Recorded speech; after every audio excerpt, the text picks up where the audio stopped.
In Grandma's house, fresh flowers were always on the table. This was because she lived right behind the cemetery. "Nothing brightens a room like flowers," she often said. "Ed, be kind, run quickly, and look for something beautiful for me." It felt like I could hear the footsteps from the direction of the crypt. "You know where it is, right? Choose something lovely, but please, no lilies."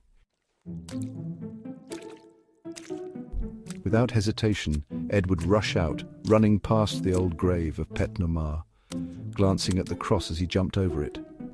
He ran along the alleys, picking the shortest path between the bushes and statues. Even though Ed was barely 7, he knew every corner of the cemetery.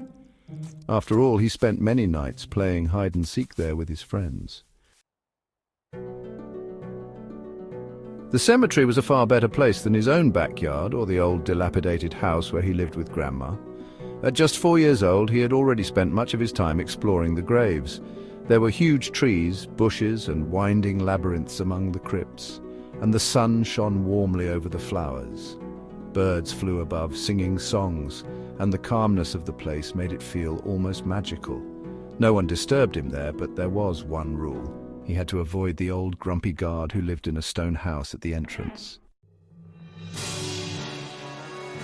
Grandma always warned him about the guard. "Don't be seen by him. He doesn't like little boys playing here, especially during funerals. He acts like the cemetery is his," she would say. "But really, we have as much right to be here as anyone. Just play, but be careful." Grandma was truly generous. She even allowed Ed to play late at night with his friends, running among the graves and enjoying their games. During the day, Grandma had very few visitors. Aside from the ice supplier, the grocer's boy, and the occasional postman, it was mostly just Grandma and Ed. But in the evening, it was a different story. Grandma would often receive visitors around supper time. They arrived just as dusk fell, and some nights there would be a whole crowd. Among them were Mr. Willis, Mrs. Cassidy, and Sam Gates. But Ed always remembered Mr. Willis the best. Mr. Willis was a small, grumpy man who constantly complained about the cold, always arguing with Grandma. "You can't imagine how cold it gets here," he would grumble as he sat by the fire. "I swear, with each passing day, the sun gets worse." He often complained about what he called his concession, saying, "I left them all this money, but they wouldn't even give me a decent place to stay."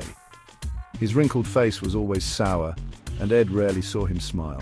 Grandma, however, wasn't too bothered. She would turn off all the lights after dinner and only keep the firelight glowing. "Mr. Willis, the money they send me, if you can even call it that, is not enough.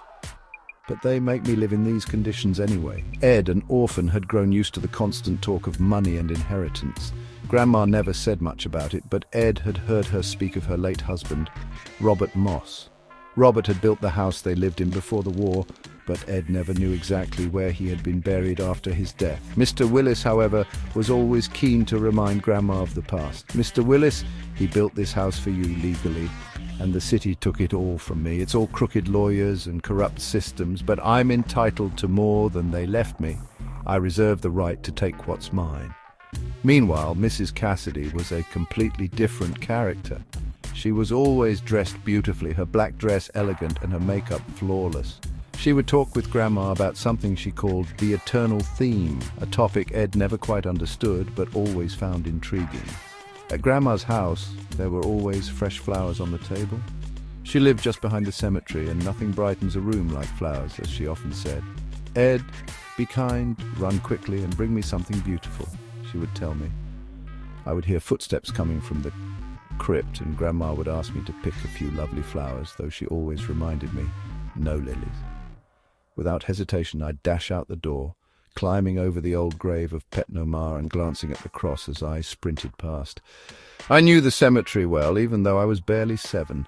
After all, I spent much of my time playing hide-and-seek among the gravestones.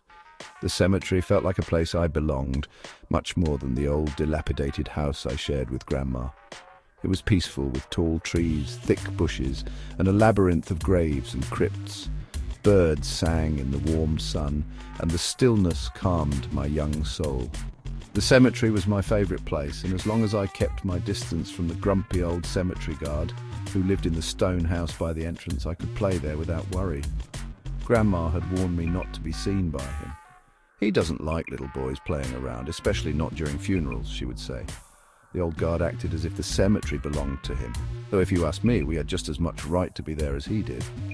Grandma was generous in allowing me to play after dark. She never worried, especially since it was the evening and she had visitors, and during the day she rarely received anyone, just the ice delivery boy, the grocer's son, and the postman who brought her monthly pension. But by night the house was full of guests, mostly after dinner. They never arrived before sunset, but by the time dusk fell, the house would fill with voices. Mr. Willis was one of the regular visitors. He was a small, grumpy man who complained about the cold and argued with Grandma over what he called my concession. "You can't imagine how cold it gets here," he would say, sitting by the fire. "The sun gets worse every day. Mind you, I don't complain about the rheumatism, but the cold, oh, that's a different story." He would then grumble about his money, his family, and the house they had once owned. It was clear to me that Mr. Willis resented Grandma's house. Grandpa, Robert Moss, had built it for her before he died in the war. Mr. Willis seemed bitter about this fact, perhaps even more so after the city took his property from him. "It was done legally," he'd say, "but those lawyers, they took everything from me for a pittance. I have the moral right to it all, what's left, and more." Mrs. Cassidy, always impeccably dressed in black with a well-applied face of makeup, was another visitor who often spoke with Grandma about what she called the eternal theme. "There's something I never stop rejoicing in," she would say with a smile, but I never understood what she meant. As the evenings wore on, I listened quietly, my mind drifting between the warmth of the fire and the cool, mysterious cemetery outside. Yet something about those visitors, especially Mr. Willis, made me feel uneasy. Grandma, however, seemed unbothered by their complaints and bitterness. She was more concerned with making sure I was safe and happy, telling me I was free to play in the cemetery, as long as I stayed out of sight from the guard.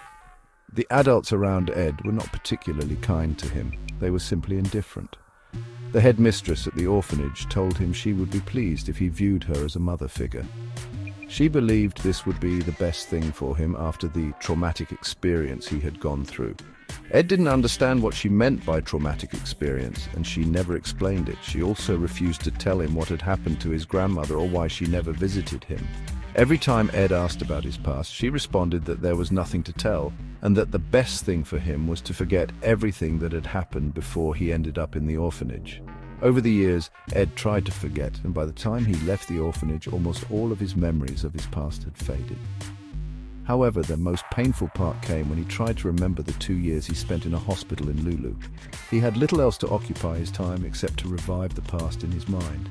He knew that if he were to leave this world, he would want to return to it once again, to that time before everything changed.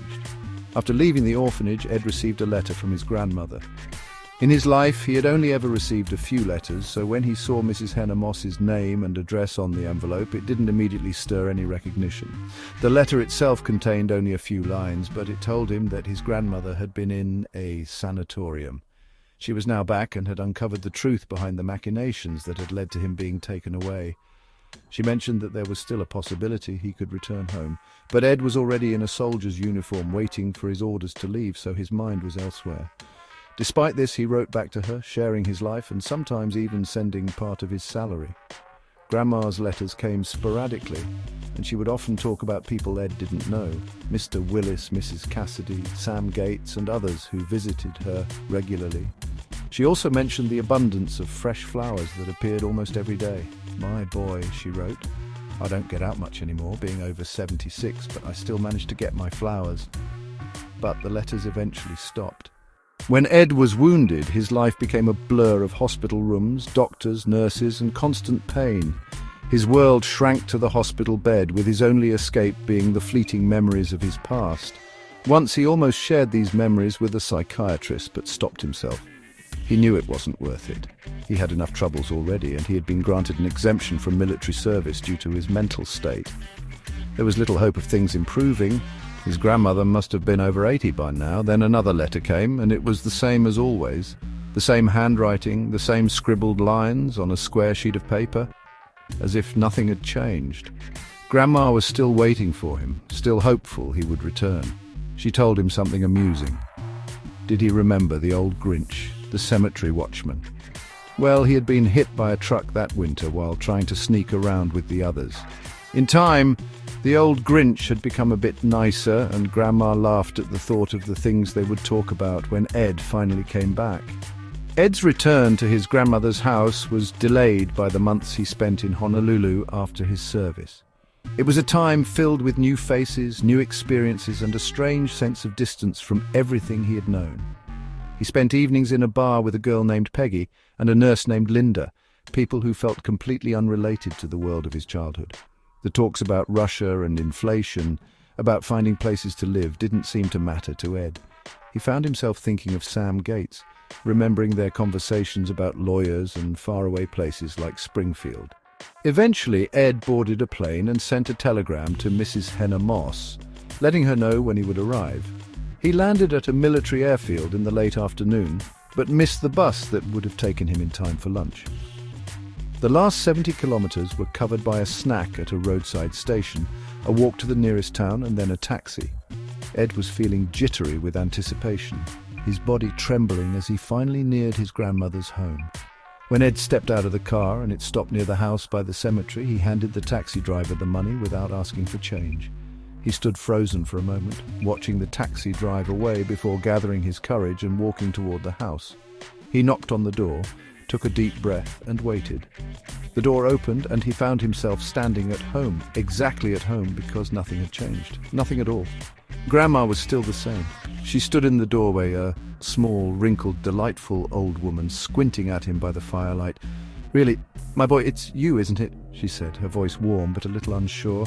Memory does funny things to us. I was expecting to see you, but you've grown up so much. Come in. Don't forget to wipe your feet." Ed wiped his feet on the rug as he always had, then walked into the salon. The fire crackled in the hearth, and Ed tossed in another log before sitting down. "Oh, how hard it is for me at my age to keep track of everything," Grandma said, sitting down across from him. "But you shouldn't be living alone like this, my boy." "I'm not alone," Ed replied quietly.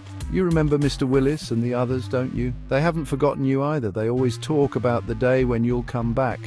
"Do you think they'll come today?" Ed whispered, looking at the fire. Of course," Grandma replied with a small smile. "I thought you'd know that, but I understand if you let yourself be deceived."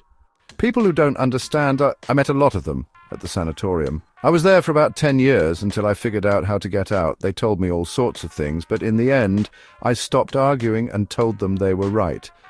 That was when they let me go home. Ed nodded slowly, unsure how to respond. I guess something like that happened to me too. I don't know what to believe anymore." Grandma's smile softened. "Don't worry, my boy.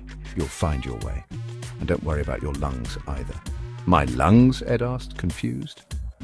"They sent me a letter," Grandma explained. "Maybe it's true, maybe not, but in either case it doesn't matter. I know you're not afraid. If you were, you wouldn't have come back." Ed didn't know what to say. He felt a weight in his chest, the burden of so many unanswered questions. But Grandma's calmness helped settle his nerves. "I've decided," she continued, "that even if I don't have long left, my place is still here. I just want to know once and for all—" She didn't finish. Instead, she nodded, her words hanging in the air. Ed waited, but she didn't speak again. After a moment, she stood up abruptly. "I wonder what happened to them," she said, moving toward the window. "They're very late." "Are you sure they'll come?" Ed asked, before he could stop himself. The question felt wrong as soon as he asked it, but Grandma didn't seem offended. "I'm sure," she replied, turning around. "But maybe I was wrong about you. Maybe you're not sure. Don't be angry with me, Eddie." "I'm not angry, Grandma," Ed said, feeling a sudden rush of emotion. "But did they really manage to break you? Is it really possible you don't remember everything?" "No, I remember," Grandma said, her eyes softening. "I remember everything. I remember Susie and the flowers every day." "Yes, the flowers," Ed said quietly, his gaze turning toward the table in the middle of the room. The vase on it stood empty. "You remember, don't you?" Grandma smiled. "You'll go for fresh flowers every day, won't you?" Ed didn't say a word. He got up and walked through the kitchen, out the back door. The moon was high in the sky, casting a silver glow over the alley leading to the monastery fence. Beyond it, the cemetery stretched out. Ed felt no fear as he walked toward it, guided only by the memory of fresh flowers. He climbed over the monastery fence, ignoring the sharp pain that pierced him as he scraped against the gravel. His path was clear now. He was following the trail of fresh flowers, the ones that bloomed on newly dug graves. There, he knew, lay the secret, why the psychiatrist had sent him to the madhouse, but it all felt natural, familiar and right. As he neared the edge of the cemetery, he saw a small mound near the monastery fence. There were flowers there, too, a single bouquet resting on a wooden tablet. Ed leaned down to inhale their scent. The stems were still fresh, still firm. As he took the bouquet into his hands, he noticed the inscription on the wooden tablet. Henna moss, 1,870 to 1,949 inches. It was Grandma's grave, and the flowers were fresh. The grave was still new. Not even a day had passed since it was dug. Ed's heart raced, and he turned back, slowly making his way back to the house. It was difficult to climb back over the fence, balancing the bouquet, but he managed despite the pain. He walked into the kitchen and into the living room, where the fire had nearly gone out, but Grandma wasn't there. Despite everything, Ed put the bouquet down on the table